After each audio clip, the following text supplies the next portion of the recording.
नमस्कार। हम कल हमने दो तीन क्वेश्चन किए थे विद्युत फ्लक्स पे। अब उन्हीं क्वेश्चनों को आगे कंटिन्यू करते हैं। इंपॉर्टेंट है ये भी।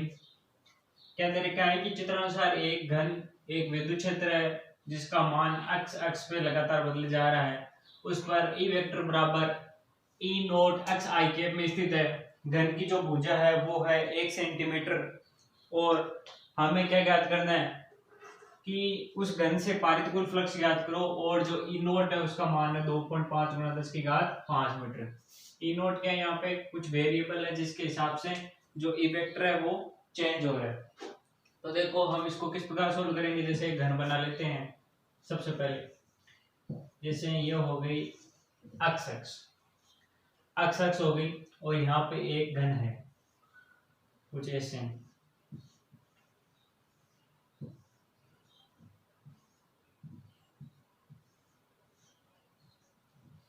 कुछ ऐसे एक घन है। घन की भुजा है ए। ये भुजा का कोई घन है।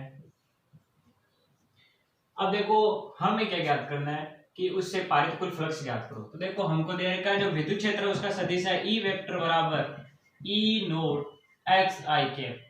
तो देखो अगर हमें कुल फ्लक्स, जैसे इसको कुछ नाम दे देते हैं A B C D E F G, एक फ्लक्स इधर और आ जाएगा एच। तो इस प्रकार हमने इसको नाम दे दिया है घन को। तो अगर हमें कुल फ्लक्स निकालना तो हम क्या करेंगे, जितने भी 6 फलक है घन के अंदर 6 फलक होते हैं, उन 6 फलकों से गुजरने वाला जो फ्लक्स है उसको अगर हम जोड़ देंगे तो इससे कुल फ्लक्स आ जाएगा। मतलब फाई कुल बराबर फाई, ये फलक ले लो A B C D, phi A B C D plus phi, ये वाला ले लो B D E F, B D E F plus phi, नीचे वाला ले लो C H E D, C H E D plus phi, ऊपर वाला ले लो A B F G, A B F G plus phi, इस साइड वाला ले लो तो हो गया A G H C, A G H C plus phi, एक फलक बच गया। पीछे वाला क्या हो गया H E F G, H E F. आप कोई से भी इसमें मान सकते हो। हमको 6 फलक लेने हैं। देखो अगर हमें घन से गुजरने वाला कुल फ्लक्स निकालना है तो हमें क्या करना होगा, जितने भी 6 फलक है उन 6 फलकों से गुजरने वाला फ्लक्स निकालना होगा और उनको जोड़ना होगा। क्यों? क्योंकि हम एक परत से जो गुजरने वाला फ्लक्स है उसी को निकाल सकते हैं। कैसे? क्योंकि हमको पता है जो फ्लक्स होता है वो बराबर होता है विद्युत क्षेत्र गुणा क्षेत्र सरफेस एरिया ई कोस थीटा। देखो यहाँ पे पृष्ठीय क्षेत्रफल हम घन का तो ले नहीं सकते, हमें जो प्रत्येक फलक है उनका पृष्ठीय क्षेत्रफल लेना पड़ेगा। तो हमने 6 अलग अलग भागों में इसको बांट दिया। अब देखो फाई, यहाँ पे कोस थीटा, अगर मान लो कोस थीटा बराबर अगर 90 डिग्री है तो कोस 90 बराबर 0 और इससे फ्लक्स क्या हो जाएगा 0।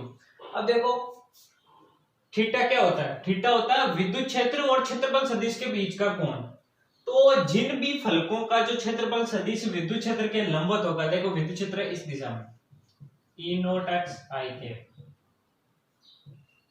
इस दिशा में लगातार बढ़ रहे ई नोट एक्स आई के। तो देखो जो भी फलक विद्युत क्षेत्र के लंबवत है उनसे तो फलक चल जाएगा। मैं फलक बोल रहा हूं न कि क्षेत्रफल की दिशा बोल रहा हूं। जो भी फलक विद्युत क्षेत्र के लंबवत है जिससे विद्युत क्षेत्र गुजर रहा है वो तो फ्लक्स में भाग लेंगे, बाकी सारे कैंसिल हो जाएंगे। देखो जैसे कोई ये ऐसा एक घन मान लो,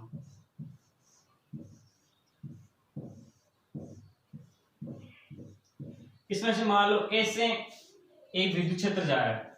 तो देखो इस वाला जो ऊपर वाला फलक ले लो एक, तो ऊपर वाले फलक के क्षेत्रफल की दिशा किधर है, लंबवत बाहर की ओर, और विद्युत क्षेत्र किधर जा रहा है इधर। देखो दोनों 90 डिग्री पे, मान लो जो ऊपर वाला है उसके कारण क्या हो गया फ्लक्स 0। ऊपर वाला कौन सा था A B F G, A B F G मतलब ये हो गया 0।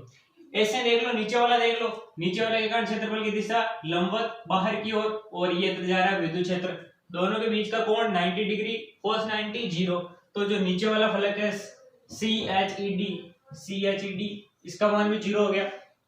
अब देखो ये देख लो पीछे वाला देखो, जैसे ये कमरा है तो इसके देखो ये पीछे वाला है, तो पीछे वाले के कारण जो विद्युत क्षेत्र की दिशा होगी वो होगी लंबवत बाहर की ओर, ये तल के अंदर जा रहा है। लेकिन देखो इसके कारण जो कोण होगा वो इसका और इसका बीच का कोण 90 डिग्री, इसका मतलब जो पीछे वाला फलक है उसके कारण भी जो फलक है वो 0 होगा। पीछे वाला कौन सा, HEFG, तो ये हो गया 0। सेम टू सेम ऐसे आगे वाला देख लो, जो ये आगे वाला फलक है, आगे वाले फलक के कारण जो विद्युत क्षेत्रफल की दिशा होगी लंबवत बाहर की ओर ऐसे, और विद्युत क्षेत्र जा रहा है ऐसे, तो दोनों के बीच का कोण 90 डिग्री, तो इसके कारण भी जो फ्लक्स आ जाएगा वो 0 हो जाएगा। आगे वाला कौन सा है, ABCD जो भी है, ये हो गया 0।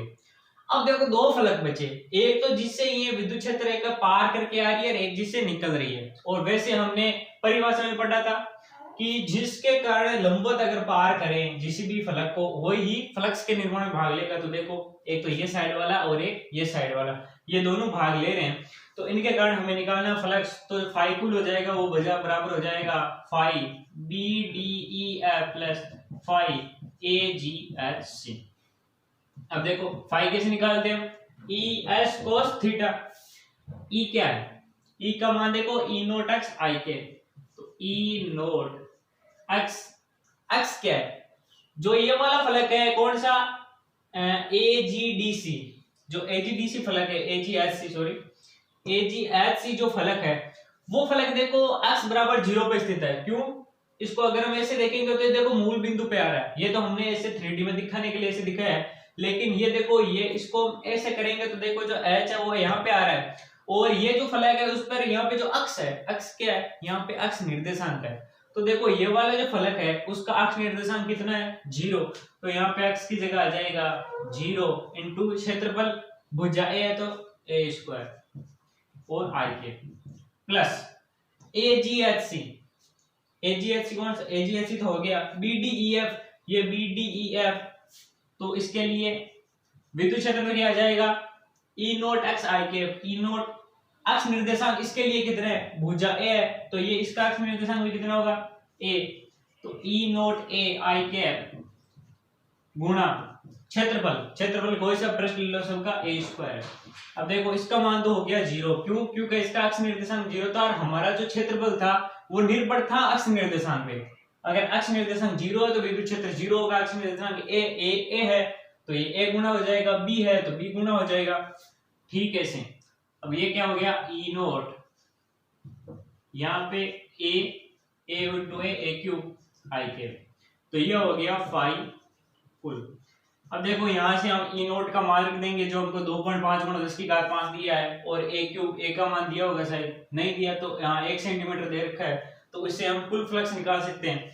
अब अगर हमारे पास कुल फ्लक्स आ गया और हमको पूछा है कि इस घर में उपस्थित कुल आवेश ज्ञात करो, तो कुल आवेश कैसे ज्ञात करेंगे, हमने पढ़ा था गाउस का नियम कि जो फ्लक्स होता है वो बराबर होता है समेशन Q बट्टा एप्सिलॉन नोट। अब देखो हमारे पास फ्लक्स आ चुका है, वो है E note A cube into epsilon note बराबर Q। तो देखो यहाँ से हम सीधा आवेश निकाल लिया गाउस के नियम से। ये आपका आप सोल्व करोगे तो इसकी वैल्यू आ जाएगी, आप अपने स्तर पर कर लेना इसको सोल्व, दोनों के मान दे रखे हैं, कैलकुलेशन करके इसके आंसर हो जाएंगे। एप्सिलॉन नोट का आपको मान पता ही है 8.85 गुणा 10 की घात -12, और E नोट A क्यूब का यहाँ से आ जाएगा, तो हमारे पास यहाँ पे आवेश का मान आ जाएगा। तो देखो ये क्वेश्चन है वैसे इजी सा था, तो इसमें थोड़ा सा समझने वाला यही था कि कौन कौन से फलक है वो फ्लक्स के लिए भाग ले रहे हैं और कौन कौन से नहीं ले रहे हैं। तो वही भाग लेंगे जिसको विद्युत क्षेत्र रेखा लंबवत काटेगी या फिर जिनसे लंबवत गुजरेगी। बाकी जो भी प्रश्न देख लो, इसके देखो इससे स्पर्श रेखीय रूप से इससे ऐसे गुजरे और इस वाले रेखीय रूप से गुजरी है, लेकिन किसी को भी ये छेदके नहीं जा रही है, या फिर इनका क्षेत्रफल सदिश के बीच में कोण 90 डिग्री है, लेकिन सॉरी 0 डिग्री।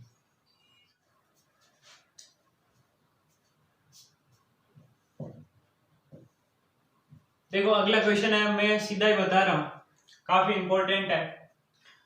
हमको क्या दे रखा है कि एक अर्धगोला दे रखा है, इसे एक अर्धगोला दे रखा है और हमको दो कंडीशन दे रखी है। पहली कंडीशन ये कह रही है कि जो विद्युत क्षेत्र है वो जा रहा है इसके आधार के समांतर, ये तो देखो इसका हो गया आधार, बी बेस, बेस मतलब आधार, और जो बाकी जो चारों तरफ होता है वो होता है इसका वक्र पृष्ठ या फिर इसका पृष्ठीय क्षेत्रफल। तो इसका जो वक्र पृष्ठ है उसको हम लिखेंगे सी से, सी यानी कर्व। तो देखो दो कंडीशन दे रखी है। पहली कंडीशन ये है कि अर्धगोले के आधार के समांतर, आधार के ये है तो इसके समांतर जा रहा है विद्युत क्षेत्र, एक समान विद्युत क्षेत्र E, ठीक है। तो हमें निकालना है कि इसका जो वक्र पृष्ठ है इससे संबंधित फ्लक्स ज्ञात करो। पहली कंडीशन में कि आधार के समांतर है और दूसरी कंडीशन ये है कि इसके आधार के लंबवत है। तो हम पहले एक ही डायग्राम बना लेते हैं जिसमें आधार के समांतर दिखा रखा है, तो आधार के समांतर वाला कर रहे हैं। तो देखो हमें ये बात पता है कि ये जो अर्धगोल है इसके अंदर हमको ये नहीं दे रखा है कि इसके अंदर आवेश रखा गया नहीं रखा गया है। जब नहीं दे तो हमको नहीं मानना है। तो हमको पता है कि इस अर्धगोले के अंदर आवेश नहीं है, और हमने जो गाउस के नियम था उसके गुणधर्म में पढ़ा था कि चाहे विद्युत क्षेत्र कितना भी हो, चाहे समान हो चाहे असमान हो, अगर कुल आवेश 0 है तो उस स्थिति के अंदर जो फ्लक्स होगा कुल फ्लक्स वो भी 0 होगा, मतलब फाई कुल बराबर 0। अब देखो फाई कुल 0 कैसे हो सकता है? इसका देखो दो पृष्ठ है जो अपना अर्धगोला है, एक तो उसका बाहर वाला वक्र पृष्ठ है और एक आधार है। मतलब जो फाई सी मतलब वक्र पृष्ठ सी यानी curve plus phi B, B मतलब आधार, ये दोनों सतहें मिलकर ही तो ये पूरा अर्धगोला बना रही है। इनसे इनका जो कुल फ्लक्स का मान है वो है 0। ये हमने देख लिया, क्यों? क्योंकि इसके अंदर कोई सा भी आवेश नहीं रखा गया। मतलब जो फाई सी है मतलब वक्र पृष्ठ से संबंधित जो फ्लक्स होगा वो होगा माइनस फाई बी के बराबर। तो ये आ गया हमारे पास एक पॉइंट। अब हम पहली कंडीशन पे गौर करते हैं। ये तो हमने इस क्वेश्चन को सोल्व करने के लिए किया है। पहला पॉइंट ये है कि अगर विद्युत क्षेत्र आधार के समांतर गुजरे, अगर आधार के समांतर गुजरेंगे तो जो थीटा होगा, थीटा कितना हो जाएगा? ये देखो इसका जो क्षेत्रफल सदिश हुआ तल के लंबवत बाहर की ओर इधर और विद्युत क्षेत्र है इधर, इनके बीच का कोण 90 डिग्री। मतलब जो फाई बी आ जाएगा वो आ जाएगा ई ए कोस 90, कोस 90 का मान 0, मतलब फाई बी बराबर 0। अगर फाई बी का मान 0 है तो फाई सी का मान भी 0, मतलब पहली कंडीशन में फाई सी का मान आ गया 0। तो देखो फाई सी बराबर माइनस फाई बी है। और हमने ये संबंध क्यों निकाला? क्योंकि हम इसका सीधा पृष्ठीय क्षेत्रफल ऐसे यूज नहीं कर सकते क्योंकि इसको सीधा पार करके नहीं जा रही है। लेकिन ये जो पृष्ठ है ये है एक समतल पृष्ठ, और समतल पृष्ठ से फ्लक्स निकालना आसान होता है, इसलिए हमने फाई सी को फाई बी के पदों में लिखा। दूसरा कंडीशन देखो, दूसरी कंडीशन ये है कि यही अर्धगोला है और इस बार जो विद्युत क्षेत्र है वो है तल के लंबवत, मतलब उसके आधार के लंबवत। अब इस कंडीशन में देखो अगर ये आधार के लंबवत है तो देखो फाई बी का मान कितना हो जाएगा? फाई बी का मान वही हो जाएगा ई ए कोस थीटा। ई तो वही है ए, अगर इसकी त्रिज्या r दे रही है इसकी अर्धगोले की तो पाई आर स्क्वायर, क्योंकि एक वर्त जैसे बन रहा है आधार, तो इसका क्षेत्रफल क्या हो जाएगा? Pi R square into cos. अब कोण कितना बन रहा है? देखो विद्युत क्षेत्र जो जा रहा है ऊपर की तरफ और जो अपना आधार का क्षेत्रफल है वह तल के लंबवत बाहर की ओर ऐसे, दोनों विपरीत दिशा में, मतलब कोण कितना है? 180 डिग्री। तो जो ई का मान आ जाएगा वो आ जाएगा pi R square, cos 180 degree का मान होता है माइनस ए, ये हो गया minus E pi R square. ये आ गया हमारे पास फाई बी का मान। तो फाई सी का मान कितना हो जाएगा? फाई सी का मान होता है माइनस फाई बी, मतलब ये हो जाएगा ई इंटू ए या फिर E into pi R square, A यानी एरिया क्षेत्रफल। अब हम आ रहे हैं गाउस के नियम के अनुप्रयोग पे। देखो हमारा जो चैप्टर था उसमें अभी तक क्या क्या मेन पॉइंट हो चुके हैं। सबसे पहले हमने पढ़ा था विद्युत फ्लक्स क्या होता है, उसके बाद हमने पढ़ा था कि आवेश वितरण क्या होता है, संतत आवेश वितरण। उसके बाद हमने पढ़ा था गाउस का नियम क्या होता है, उसके क्या गुणधर्म होते हैं। फिर हमने पढ़ा गाउस के नियम और फ्लक्स और विद्युत क्षेत्र तीनों में संबंध। अब इन तीनों संबंधों का प्रयोग करते हुए हम निकालेंगे विद्युत क्षेत्र। जैसे अनंत लंबाई के तार के कारण विद्युत क्षेत्र, धातु की जो सीट होती है उसके कारण, कुचालक सीट के कारण विद्युत क्षेत्र। सबसे पहले हम गाउस का नियम का अनुप्रयोग पढ़ने जा रहे हैं अनंत लंबाई के तार के कारण विद्युत क्षेत्र। तो हम जैसे ये एक अनंत जैसे दिखा रहे हैं अनंत को, ये एक तार है जिसकी लंबाई अनंत है, इस पे धनावेश है, अनंत लंबाई तक पूरा फैला हुआ है, और उसका रेखीय आवेश घनत्व लैम्ब्डा है। रेखीय आवेश घनत्व का मतलब हम पहले भी समझ चुके हैं कि इसकी एकांक लंबाई मतलब 1 मीटर लंबाई में जो कुल आवेश है वो है लैम्ब्डा, ये होता है इसका रेखीय आवेश घनत्व। अब हम अनंत लंबाई के तार के कारण विद्युत क्षेत्र निकालने जा रहे हैं। तो देखो गाउस का नियम क्या था कि फाई बराबर समाकलन E dot ds equals to summation q upon epsilon not. Gauss का नियम ये था, और एक फ्लक्स का हम ये भी जानते हैं। तो ये तीन संबंध हो गए, दो हो गए हमारे पास एक दूसरे को कोरिलेट करने के लिए। तो अगर हम गाउस के नियम से विद्युत क्षेत्र निकालना चाहते हैं तो हमें सबसे पहले ये पता होना चाहिए, जैसे हम इस बिंदु पे विद्युत क्षेत्र निकालने जा रहे हैं, तो सबसे पहले हमें ये पता होना चाहिए कि विद्युत क्षेत्र की दिशा किस तरफ है। उसी के बाद हम इसका ये जो समाकलन है और ये जो गाउस का नियम है, इन दोनों का संबंध का हम फायदा उठा सकते हैं। कब? जब हमको पता हो कि विद्युत क्षेत्र की दिशा किस तरफ है। तो हमें इस तार के कारण इस बिंदु पर, अगर अनंत लंबाई के तार के कारण इस बिंदु पर अगर विद्युत क्षेत्र निकालना है तो सबसे पहले हमें पता होना चाहिए कि इस बिंदु पर विद्युत क्षेत्र की दिशा किस तरफ है। तो दिशा ज्ञात करने के लिए हमने एक ऐसा पहले क्वेश्चन भी किया था, अपनी जो वलय थी, वलय पर अगर एक समान आवेश था तो उसके कारण उसकी अक्ष पर जब हम विद्युत क्षेत्र निकाल रहे थे तो सेम वही तरीका है। हमने क्या ले लिया, इधर एक अल्पांश ले लिया, कुछ भी ले लिया, जैसे a1 अल्पांश ले लिया, इधर a2 अल्पांश ले लिया, और हमने मान लिया कि ये जो दूरी है जहां हम निकालने जा रहे हैं ये दूरी है r।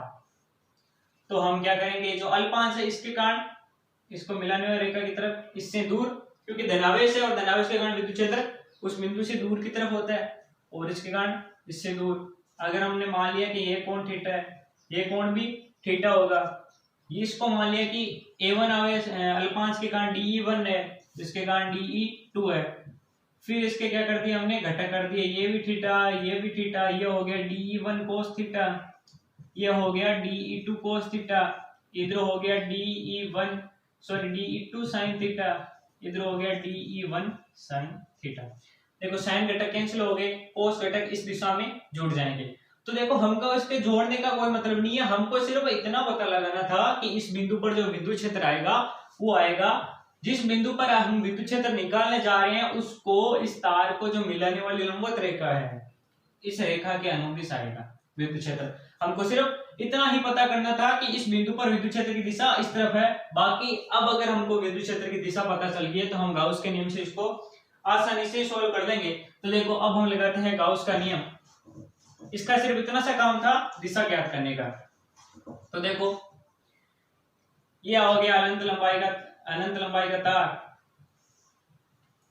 ठीक है, ये हो गया वो बिंदु P जिस पर हमें विद्युत क्षेत्र निकालना है, और इस बिंदु की इस जो तार है उससे जो लंबवत दूरी है वो होगी स्मॉल r। अब देखो हमें सबसे पहले क्या बनाना होता है, गाउस का जो नियम है उसमें सबसे पहले हमें बनाना होता है एक गाउसियन पृष्ठ जिसके अंदर हम अध्ययन करने जा रहे हैं। तो देखो अगर हम इस तार को और इस बिंदु को अगर हमें कवर करना है तो हमें एक बेलनाकार गाउसियन पृष्ठ बनानी पड़ेगी। तो हम सबसे पहले एक बेलनाकार गाउसियन पृष्ठ बना लेते हैं इस तरह से। ये गाउसियन पृष्ठ बना लिया हमने। गाउसियन पृष्ठ क्या होती है, जिसका उपयोग गाउस का नियम के लिए किया जाता है। तो देखो हमने ये गाउसियन पृष्ठ बना ली है, और सरफेस कितनी होगी, हमने एक बेलन का शुरू में क्वेश्चन सोल्व किया था, तो उसके कारण देखो एक सरफेस होगी ये S1, ये होगी S2, और ये जो एक वक्र पृष्ठ है ये होगी S3, कुछ भी मान लो। हमने जो बेलन बनाया है इसमें गाउसियन पृष्ठ में उसकी लंबाई है स्मॉल एल लंबाई का हमने एक बेलनाकार गाउसियन पृष्ठ बनाया है। अब हमें सोल्व करना है गाउस के नियम से। तो देखो हमने क्या देखा था, बंद समाकलन। बंद समाकलन का मतलब क्या हो गया, अगर कोई बंद सतह है तो उसको सोल्व करने के लिए हम अलग अलग सरफेस के कारण करेंगे। मतलब जो EDS समाकलन E.ds है वो इक्वल होगा समेशन Q मतलब कुल आवेश। अब देखो कुल आवेश कैसे निकालेंगे, हमको पता है कि ये जो तार है इसका रेखिक आवेश घनत्व है लैम्ब्डा। तो अगर हम इस लैम्ब्डा को, अगर हमको 1 मीटर लंबाई का आवेश दिया गया है तो हम इसको अगर L लंबाई से गुणा कर देंगे तो L मीटर लंबाई में कुल आवेश आ जाएगा। हमको जो क्यू टोटल है, क्यू टोटल क्या होता है, जो गाउसियन पृष्ठ के अंदर आवेश होता है, और वो कितना हो जाएगा, वो हो जाएगा हम एकांक लंबाई के आवेश को स्मॉल एल से गुणा कर देंगे तो वो हो गया लैम्डा एल बट्टा एप्सिलॉन नॉट। अब हमें इस समाकलन को सोल्व करना है, तो हम सबसे पहले S1 सरफेस के लिए सोल्व करेंगे E dot ds into S1। देखो हमको क्या पता है कि जो विद्युत क्षेत्र है वो किस दिशा में, मिलाने वाली दिशा के इस तरफ, मतलब इस बिंदु पर भी इस तरफ, इस बिंदु पर भी इस तरफ, इसके लंबवत दिशा में, हर बिंदु पर क्या है, इससे इस तरफ है। तो देखो जो विद्युत क्षेत्र और जो ये पृष्ठ है इसका जो क्षेत्रफल है वो तल के लंबवत बाहर की ओर, दोनों के बीच का कोण 90 डिग्री, तो ये आ गया cos 90 डिग्री प्लस, अब कर रहे हैं S2 सरफेस के लिए, तो E ds cos, ये भी देखो 90 डिग्री है, तो E dot ds into cos 90 degree. अब हम करेंगे S3 सरफेस के लिए E डॉट ds इंटू, अब देखो ये जो सरफेस है, ये जो वक्र पृष्ठ है, इसका जो तल के लंबवत किधर आएगा, इधर की तरफ, बाहर की तरफ, तो इसके कारण जो पृष्ठीय क्षेत्रफल है वो इसके बीच में कोण है वो है cos 0 डिग्री। अगर हम इस बिंदु पे अगर हम अल्पांश ले रहे हैं तो क्या आ गया cos 0 डिग्री इक्वल्स टू ये लैम्डा एल बट्टा एप्सिलॉन नॉट। cos 90 का मान 0, cos 90 का मान 0, यहाँ पे क्या बचा E इंटू cos 0 डिग्री का मान 1, तो एक बार आ गया, अंदर क्या बचा समाकलन ds S3 सरफेस के लिए बराबर लैम्डा एल बट्टा एप्सिलॉन नॉट E इंटू, अब देखो ds क्या है, हमने जो वक्र पृष्ठ पे अल्पांश लिया था इसका हमें समाकलन करना है। समाकलन मतलब अगर हम इस ds को जोड़े तो जो कुल आकृति बनेगी वो क्या बनेगी, तो देखो हमने लिया है वक्र पृष्ठ, तो हमको जो क्षेत्रफल लेना है वो लेना है कुल वक्र पृष्ठीय क्षेत्रफल। और आपको पता होगा बेलन का जो वक्र पृष्ठीय क्षेत्रफल होता है वो होता है 2 पाई r इंटू एल। यहाँ पे r क्या है, इस बेलन की त्रिज्या जो हमने इस जो तार है उसके उस बिंदु के ले रखी है, और हमने जो तार लिया है वो लिया है बेलन की अक्ष पे, मतलब इसके बीचों बीच। एल क्या है, इस बेलन की लंबाई बराबर लैम्डा एल बट्टा एप्सिलॉन नॉट। देखो एल से एल कट गया, हमें निकालना है विद्युत क्षेत्र, तो विद्युत क्षेत्र आ जाएगा E बराबर लैम्डा बट्टा एप्सिलॉन नॉट इंटू 2 पाई, और r यहाँ पे r नहीं कटा है r, तो यह आ गया हमारे पास विद्युत क्षेत्र लैम्डा बट्टा epsilon not into 2 pi r। अब देखो हमको एक चीज पता है कि जो k होता है वो होता है 1/4 पाई एप्सिलॉन नॉट, ठीक है। तो हम एप्सिलॉन नॉट को क्या ले सकते हैं, एप्सिलॉन नॉट को इधर भेज दो, k को इधर भेज दो, तो एप्सिलॉन नॉट बराबर क्या हो गया 1/4 पाई k, ये भी हो सकता है। तो यहाँ पे हम E क्या लिखेंगे, E बराबर लैम्डा बट्टा 1/4 पाई k इंटू 2 पाई r। अब देखो ये जो सारी चीजें ये तो चली जाएगी ऊपर क्योंकि भाग में, तो ये आ गया 4 पाई k बट्टा 2 पाई r। अब देखो 2 पाई से, और सॉरी एक लैम्डा भी बच गया, पाई से पाई कट गया, इसे ये 2 बार कट गया, तो जो हमारे पास जो फाइनल आंसर आया है विद्युत क्षेत्र E का वो आया है 2k लैम्डा बट्टा r। अब देखो हमको कितनी सी जानकारी थी, हमको ये जानकारी थी कि एक अनंत लंबाई का तार है जिसका रैखिक आवेश घनत्व लैम्डा है, और उसके कारण उसकी लंबवत r दूरी पर एक बिंदु P है, तो उस P पर हमें विद्युत क्षेत्र निकालना था।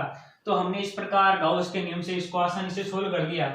तो अगर हमको इसको छोटी सी पार्ट में समझना चाहिए तो सबसे पहले हमने क्या किया, सबसे पहले हमने कुछ नहीं किया, हमने सिर्फ दिशा ज्ञात की कि इस बिंदु पर जो, या फिर जो इसके जो लंबवत रेखा है उससे कोई से भी बिंदु ले लो, सभी बिंदुओं पर जो विद्युत क्षेत्र है उसकी दिशा आएगी उस बिंदु को मिलाने वाली रेखा के अनुदिश, जो लंबवत रेखा मिला रही है इनको उस रेखा के अनुदिश। सबसे पहले तो हमने दिशा ज्ञात की, फिर दिशा ज्ञात करते हमने एक ऐसा गाउसियन प्रश्न बनाया जिससे वो बिंदु भी आ जाए और जिसके कारण हम विद्युत क्षेत्र निकाल रहे हैं वो भी आ जाए। तो ये दोनों आने के लिए हमने एक बेलनाकार गाउसियन प्रश्न बनाया।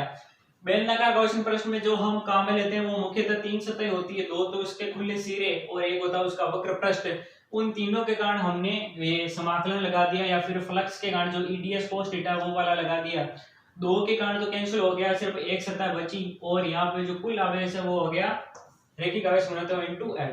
तो इस प्रकार जब हमने सोल्व किया तो हमारे पास दो आंसर आ गए, एक तो 2k लैम्डा बटा आर ये भी लिख सकते हो आप, और lambda upon epsilon not into 2 pi R ये भी लिख सकते हो। तो हमने ये सोल्व कर दिया अनंत लंबाई के तार के कारण विद्युत क्षेत्र।